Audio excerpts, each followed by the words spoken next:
So I think a comfort band more than anything else, but you know, still having that buff to your regular gun, your increased DPS means that you're still great at shredding tanks. Yeah, and Brigged has played a little bit of that Freya on Circuit Royale, so, you know, maybe a little bit nervous of coming up against that again, but all right, heading into Gibraltar, no Lucio on the table, no Freya on the table, Brigged looking to close out the series here and now.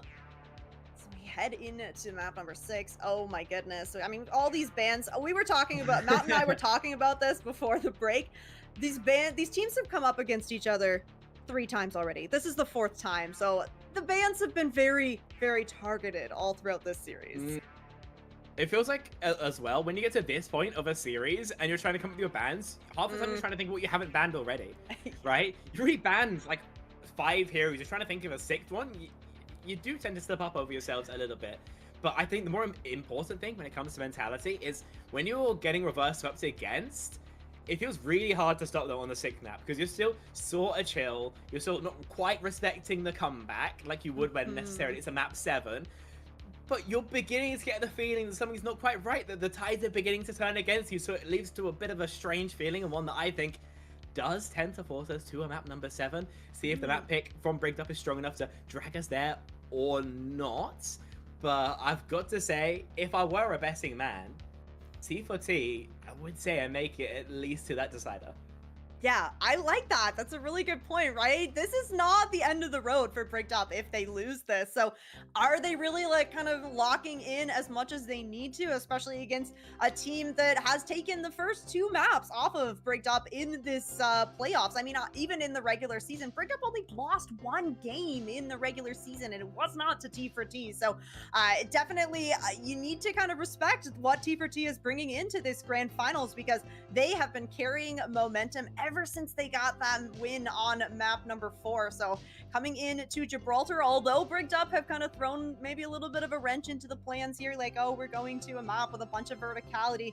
T4T, if they can maybe pull out that Symmetra comp, which Sim was not banned, could still run out with this Reinhardt that's gotten them the win so far. It just depends on whether they're watching World Finals, right? If they were able to study the UB VODs, or whether they're still working on the old style of Symmetra gameplay, because the hero is very strong right now, I have to say. I know a lot of people are arguing overpowered. I wouldn't go that far, perhaps. But, like, the utility you get with the TP being 400 HP, I mean, the way you can flip the map is absolutely brutal. The perks as well, extended beam range, the TP healing you. Very, very strong hero right now, both individually and as a unit. So if you can make use of that, then your team is going to be in a fantastic position to take the map and, indeed, at that point, the tournament. Right? This is it. This is the end of the line for EU Masters. Both of these teams trying to be that one on top. They have been number 1 and 2 pretty much all season long. So it's very fitting that we end up with Brigged versus T4T here in the grand finals. And we were kind of talking a little bit about the Symmetra and how you need to kind of play this new style of the Symmetra. I think that Brigged with that Lucio ban definitely gonna make things harder if T4T do kind of want to opt to run that Reinhardt, the Symmetra, because you mentioned it earlier, Spec, that if you're playing these ground-based compositions, you need to have that speed to kind of just get yourself around the map. Indeed. The Koreans in posters.com interviews complained about how if the Lucio's banned, teams would just play Juno, and whilst it wasn't the same, it was still effective. See if that's something we end up seeing, or whether, as we kind of eyeballing right now, then T4T just want to play a comp that's going to sit on the objective the entire time. I mean, trying to contest the car as a Winston is going to be brutal. You jump into Bat, Brig, Torbjorn, your HP is going from 100 to 0 like that, right? So it's an interesting balance here from Humble Source, who has to figure out how to stop car and also stay alive. Right? And even with Shadowy kind of over on this Tracer, oftentimes you'd have that Tracer kind of go for that cart contest. You're still going to run into the same issue where T4T just have so much point presence that they can just set themselves up on this cart and just wait things out. And this is exactly what we saw from them on New Junk City, where they started this reverse sweep, is that everybody just plays around this Reinhardt. And even though Brigged are playing a composition where you theoretically should be able to kind of find the stragglers, find people that don't quite make the rotation, T4T is just so well put together. Oh, what a nade! That is chunky as all hell. Bluey gets absolutely evaporated. Rose, and then lower HP than you'd like, and so the cleanup's happening pretty quick and fast here, folks. Humble Sauce still plenty stable, but all the meanwhile, the cart is rolling, so they are able to get some relevant progress at the very least, and the respawns being close does mean that if there's not sufficient focus, and the respawners will be reinforcing T4T very, very quickly. No effort to cut. And so Bluey makes it back. Shadowy goes down to the Torbjorn. Not a great matchup for the Tracer. The cart's still rolling. And T4T, I've got to say, the Rhine appears to be working even without the added mobility of the Architect. Again, you need to figure out a way to stop the cart, and these nades are brutal, but there's just not enough presence. Humble Sauce forced out once more. But with Bluey dead, maybe there's just not enough sustainability. The Winston's gone down. Panicism's Reaper, an insane amount of damage, especially combined with the Rivet Gun. But the nades after nade after nade. It's like we got Shu in the lobby. Still trades back and forth. Still trades back and forth. Panicism. Can he clutch it up? Is there enough of the Hellfire Shotgun's good for it? Super low HP is Shadowy, but eventually goes down. They get sent back to the spawn. It's so close. 0.16 meters there. T4T almost able to get that all the way in. But yeah, Horseplay on this Ana just been hitting nade after nade. It's been so impactful. T4T don't have that Kiriko, not able to cleanse it. Now, Hambalsis has swapped over on to the D.Va here off of that Winston. Maybe a little bit more staying power in these fights and able to kind of kite away a little easier. Yeah, D.Va is a little bit easier to play from a slightly longer range. Doesn't need to be within touching distance to deal that damage. I think a strong pick here, but not as great at taking nano boosts. Curious to see if we wait for a Shadowy Blade to materialize or just throw that onto Humble Sauce and see what happens. Onto the Genji, no Blade, but the damage is good anyway. Shuriken's there, the dash to boot, but only the one before forced out. The rally, however, puts a rather succinct stop to this fight. A stagger as well. Brutal. Yeah, brutal stagger onto Panarchism. And the anti-nades from Horseboy have been really incredible. I gotta say, Mikey is also doing such a great job of kind of comboing that with the dynamite, so that not only are you anti-naded, but you're also slowly losing HP from fire. Brigged Up doing a fantastic job kind of finding these combos to make it so hard for T4T to kind of push through these fights, as we are gonna have a little rotation through the low ground. So many ults here for T4T to work with. They just need to break onto the point and start pressing them. Don't get 5-man naded, essentially. Window popped, nade through. We're forced to get that remech onto the D.Va. The shield is going to stop that from finding value at the end of the day. It's an exchange you'll take. Nan caught on a bit of an island. High ground TP taken from the Reaper in an attempt to pressure out, but Wraithform going to be forced out, and some less than scaling means that Rose is eventually cut. A great play there from T4T, who appears to be somewhat running out of momentum.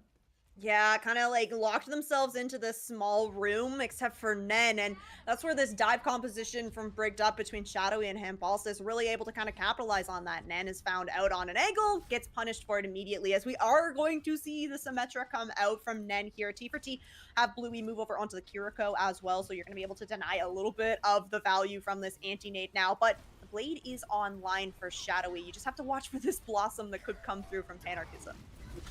Solo Shatter, they want this Ana dead. They recognize the threat and they take bloody care of it. Means no help or Shadowy, but it seems like he doesn't need it. Two from the Blade, more possible, but maybe not going to materialize as the Blossom seems more than good enough. 1v1 on the cart, but Humble Sauce, two melees has clutched it up. 85 meters, all for T4T gonna get. It felt like once Brigged Up were able to kind of stabilize, and I've been saying this all series long, is that T4T is coming out with things that are a little bit surprising, catching Brigged Up off guard, but the adaptability from this Brigged Up team really coming into effect as the map kind of goes on, so that you recognize T4T is running this kind of ground-based composition, so you just get your support set up on the high ground behind the point where T4T just does not have access to them, and by the time that you have Nen move over onto Symmetra, it's just too late. The overtime's ticking down, and you just have the ability to kind of react. So great adaptation here from Brigged Up to lock this first point of Gibraltar down and making it very difficult here for T4T to try and pick up this map win.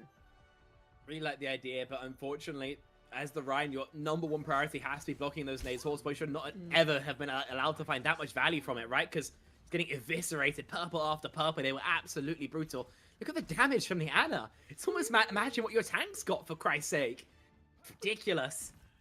Oh, that is what you want to see from your flex support. We saw it from Zenyatta, but we get it from Ana as well, as it is going to be T4T sticking on this Reinhardt composition on the defense. Gonna try to get a little cheeky with it, set themselves up in that mega health pack. Brigged Up, of course, are going to be able to see where T4T is playing, so now it's just a matter of kind of trying to find the angles and try to force T4T out of this tiny little room. As they do at least have Tommy over on the Kiriko, so anticipating these nades are going to come through. It seems very likely. Sleep onto Bluey early, not what you'd like from this defense. But at the end of the day, there's no one who can realistically punish on that. Can be contested from the inside. Maybe not indefinitely, but for a hot second at the very least. The goal here for Brigged Up is just to take angles on them, try and force somebody out. That means somebody has to access this back door, else realistically, the amount of healing through, but okay, Panicism's just died. That's a huge mistake to make, and that instantly might cause this house of cards to begin crumbling. Nate connected, as they are every single time, and though Bluey's able to find his one, all he's gonna get. As T4T kind of shut themselves into that tiny room, everybody from Brigged Up just getting kind of set up on the high ground. I mean, Horseboy had a huge rotation up onto the high ground where usually the defenders would be playing. So T4T at least got a nice early fight there. So you are going to be able to come back and get another fight before, you know, we get too far into this first point. You're going to have Rose move over onto the Hazard and Panarchism out on the Maze. So still looking to kind of force a fight on point. Indeed they are, but this time high ground seems more of a focus as Rose eats a dynamite for trying to contest it. Eventually though, you have to swing the objective. You have to try and make a play, and then on the Cassidy, you'd have to imagine the one to do it. Rose, there's good space, but overextends. The wall needs to be dropped to keep him alive. The cleanse, the lamp as well, but still being focused down, still hitting the deck. Window pops, needs to find a kill, does. Shadowy 6 feet under, but by no means has there been a release of pressure just yet. T4T so tense, because any mistake could cost them the tournament. Another cleanse, this time onto Panicism, who should have an ice block if it gets particularly hot in there. Humble Source eating the damage, but the headshot takes care of the May. Nano boost to boot. Humble Source could have the game here. So much damage in this small room. The micro missiles combined with the nano booster pistol of the Diva. The remake won't catch anybody, but all the kills in the favor of Brigged Up. Folks, this is it. Nen won. Only one with 3 meters left to go. Brigged Up take the tournament. Ah, they shut down the reverse sweep. The Watchpoint Gibraltar map pick, doing it for Brigged Up to close out this series and season, giving themselves the victory over our T4T team, which means that Brigged Up are going to be your Season 16 EU Masters champions. I think it's what we expected when all's said and done, right? They come into this final, what was it, no maps dropped in the playoffs, if I'm not mistaken? None. And they get there, they get 3 maps up. The reverse sweep, honestly, would be more than cinema, it'd be poetry, but it's a little bit too far-fetched, even for today, it seems like. And so Brigged Up, at the end of the day, do manage to find a solution for the Rhine comp. It's just good going, Jib. That was it, right? Force them out with all the verticality. Really good play from Brigged Up, showing why they have been on top throughout this entire season. Great at adaptability in-game, and kind of a great strategy as well, kind of as we went through those maps with the hero bands and everything like that. We are going to have some interviews for everybody here, so we are going to do an exit interview first with T4T. So we're going to take a quick little break, get that all set up, but please stick around. We're going to have a chat with our finalists just after this.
Water is the softest and most yielding substance, yet nothing is better than water for overcoming the hard and rigid, because nothing can compete with it. soon.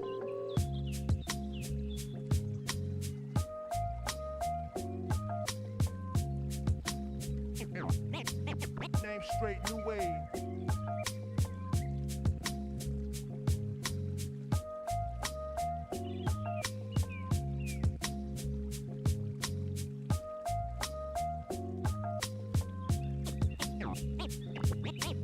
Name straight, new wave.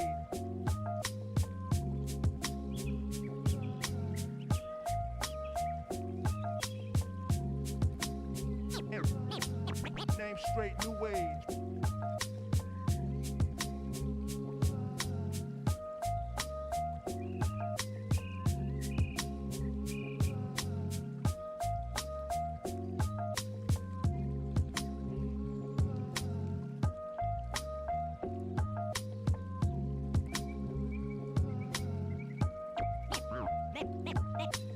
Name straight, new wave.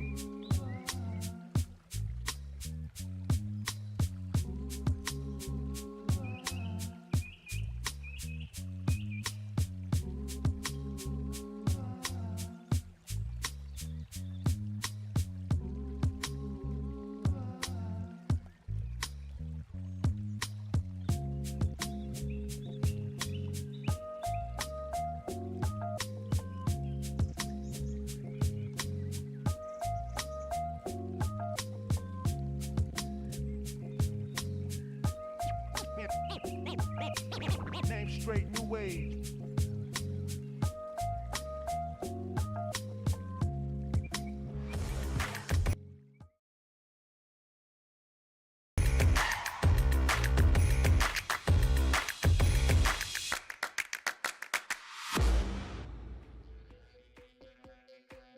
Okay, welcome back. Thank you so much for your patience, everyone. As promised, we have an exit interview here. So we are speaking with some members from T4T. We have Bluey and Rose. Hello and commiserations, but good job on a nice match.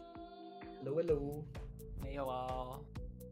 Hey guys, I mean, for me first, I want to know, obviously you guys had a bit of a lower bracket run to make it to the grand finals, right? You got to take some great skulls during it. So how did that feel, you know, making your way through those elimination games? And did it set up your expectations for the grand finals a little bit? Honestly, we stopped scrimming like 2 months ago. So it's been a bit of a mess. Availability's been, well, it's been a thing to figure out, that's for sure. Because we're kind of And just got doing sent our to own the thing. retirement home. Yeah, and then got sent into internet elo hell, and then also just a retirement home in general. So that was lovely. Lower bracket, I mean, we kind of knew we were going there eventually because we just couldn't be bricked up initially. And I don't know, we just came into the season expecting we make finals. Anything else we're not happy with, and well, we did what we came for, so it's fine. We made finals. Yeah. Yay! Yes! Hey, not only did y'all make finals, but you also managed to take 2 maps off of the team that didn't drop a single map the entire playoffs. So this was, of course, the 4th time that you got you went up against Brigged up. So tell me a little bit. I know you weren't necessarily scrimming, but how did you prepare coming into this grand finals, knowing that they were the ones that did send you down into that lower bracket? Go on, Gibby.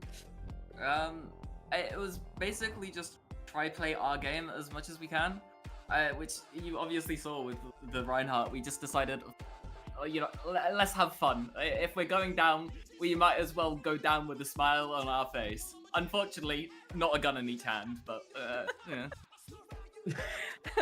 This leads in well to my next question, because I definitely do want to ask about this Reinhardt composition that we got to see. So we're hearing that this was kind of a, oh, let's just play what is like fun here, you know, just try and play our best heroes and make that work. Prior to this, is this a hero and composition that you did scrim, or is this like you pulled this out for the grand finals? Honestly, I've been scrimming for ages, like 2018 ages, so I've definitely seen my fair share of Ryan. In my time at this point, used to play it a lot. Obviously, he's fallen out of the meta like super hard in Overwatch 2, but we low-key just thought, hey, we've always gotten decent results on this when we did scrim, so let's just try it. Let's make sure we have fun. Like, if we're having fun, we can't really lose. You know, like that's the important thing. I That's, wouldn't that's say it all I was- cared about.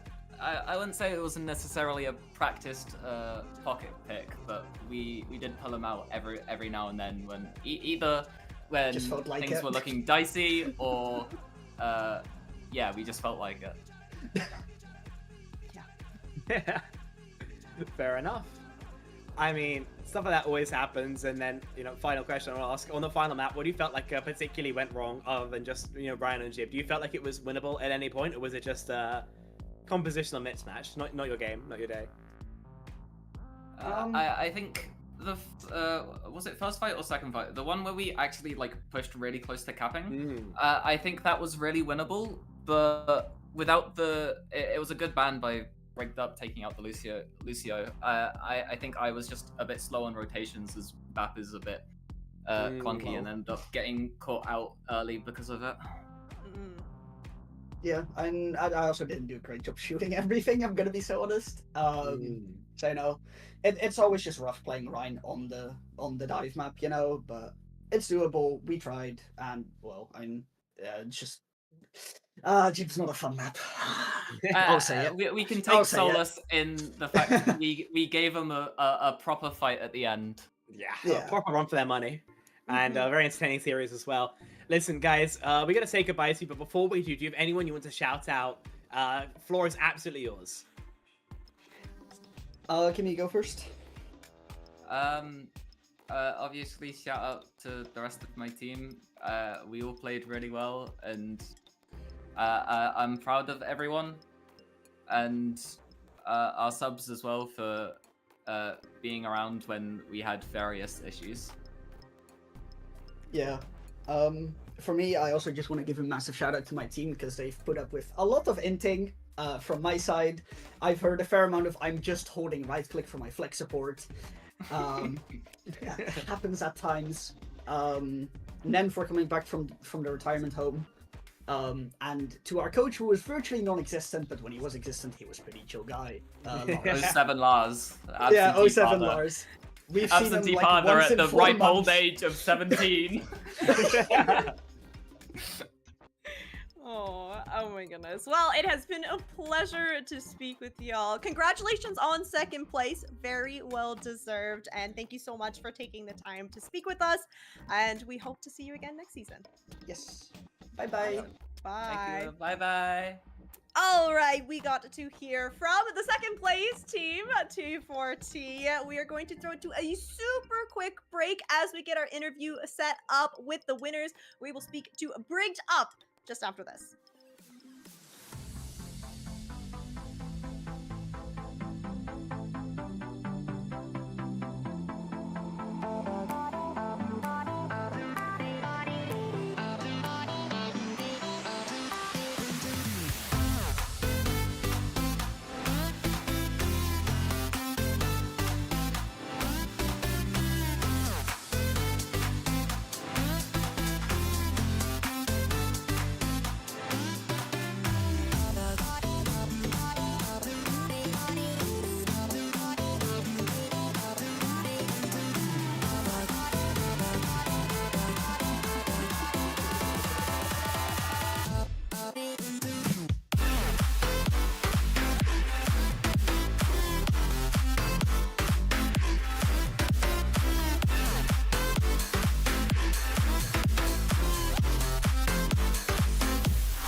We are back for the final time this night, for the final time today.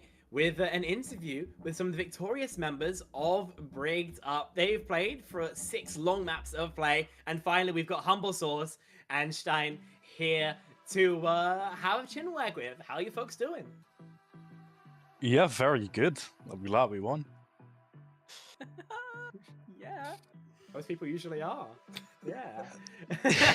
I mean, let's just start this off. Let's get right down to brass tacks. How do you guys feel as you closed out that 3rd map? And what do you think was the swing that caused you to, you know, lose a couple of those extra maps in the meantime? I think the bench is very warm on my part, but I think we needed a wake-up call at some point to acknowledge that T4T is a serious threat, and they have been known to do reverse sweeps. Obviously, we don't want to be a victim of that. Anything to add, Handbalsis? Yeah. I think we also, or at least from my experience, I think I got a little bit too much in my head that we were gonna absolutely win that 4th map, because we were just pretty much rolling through them. But then it started getting weird for us, like that Ryan really threw us off, and we didn't really know what to do anymore. Especially on New Queen Street, we that was a damage dealer to our mentals as well. We had no idea what to do anymore after that. That's valid, yeah. And we just had a chat with T4T, and yeah, definitely they also felt that the Reinhardt was maybe, you know, a little bit of a surprise factor. I do think that all throughout the series, your team did a really, really good job of kind of adapting to those surprises. Maybe, you know, you didn't pick up the win on those 2 maps, but your team has shown a whole lot of flexibility. Is this something that you think has been your strong point kind of throughout this entire season? On my part, I feel like that's definitely one of our stronger suits, I'd say. Especially like with a lot of the meta changes, I could still pretty much hang in there, and our team could follow me in that regard as well. We do pretty well. We're kind of flexible, but then again, that Ryan really threw us off. So, but that's like the only really big setback we have since the start of the season. Yeah, that's totally fair. Leading in, I like that you mentioned the meta a little bit. So we obviously did just have Season 20 come out. Vendetta not able to be played in this series, but is this hero that your team is looking forward to kind of working around more? Do you think that that is going to play more into the meta as the future goes on? I hope not, because the character is a pain to play against. As a tank, especially. On some tanks, I just physically can't do anything. And more so for my supports. But I hope we can pick up on her and probably excel in comps surrounding Vendetta as well. Yeah, I mean, for me, like, I want to hear more, like, in the more general, more zoomed out, because you guys have played, obviously, an incredibly dominant season of CGL. This has been probably your only competitive game for a hot second, so how would you sum up this entire season and the end of it especially? Well, we started out... Oh, no, Tim, you can get this one. I've been talking too much. Season started off quite okayish, but we, at some point again, as I've mentioned earlier, got a wake-up call to start trying again, and I think the way how we started from 5 ranked rookies that did not have any scrim experience to climbing to almost face it advanced is something to be very proud of, especially in the span of, I think, 4 months at most. Yeah, absolutely say so. Yeah, super cool. Okay, then before we kick you guys out, then do you have any shout outs? Who would you guys say was the biggest influences? Anyone you just think is G in general? You know, floor is yours. Personally, I just want to shout out the entire team. Like everyone that has ever played a map, doesn't matter if you lost that. Want to shout them out. We have Wedust. We have Nico as well. He filled in a couple of times, not for CGL but for scrims, also necessary. Angel, our new coach. We have Sario, and then all the other supporters we have at the Brigged Up function. So a big shout out goes out to them as well. I want to shout out Wedas as well, our Greek Unk. He's never here, but he's here. He's here in spirit. Amazing. Well, thank you so much for taking the time to speak at that with us. We won't hold you any longer. You can go and celebrate with your team. But congratulations once again on being the Season 16 champions for the EU Masters Division. Thank you very much. All right. Well, Spec, I mean, this has been quite a series. You mentioned it in the interview. This is the first time in a really long time that Brigged Up really was kind of challenged here. So unfortunate for T4T not to take this a little bit further, but nice attempt, and Brigged Up just showing us why they've been so dominant all series long. Yeah, absolutely. I mean, the entire tournament has been absolutely disgusting, and definitely one to watch out for the next season of CGL if indeed they want to play in that. But for now, they can say that they've had one of the most dominant, realistically, splits we've seen in CGL Season 16. You know, comparable to what Aura Farmers did in the EU Open tier. It's a really strong team, had a really strong season. It's going to be a pretty nice memory for them, basically forever. Obviously, take a look at that. But for those who weren't aware, Aura Farmers completed the 4-0 against the Dream Eaters and ended up playing Zarya. They were absolutely in cruise control the entire time, that series. Oh my gosh, two really fun conclusions here today to some of our EU divisions, but that is going to be it for the Overwatch for today. So thank you so much to everybody that tuned in. Big congratulations to Brigged Up for first place, T4T, taking that second place. Very nice as well. So thank you to Modaneva, who was here for the first half. Thank you to Spec for jumping in as you did. Shout out to the people behind the scenes as well. We had Luau, the producer. We had Mochi and Mara, our observers. So thank you so much to them.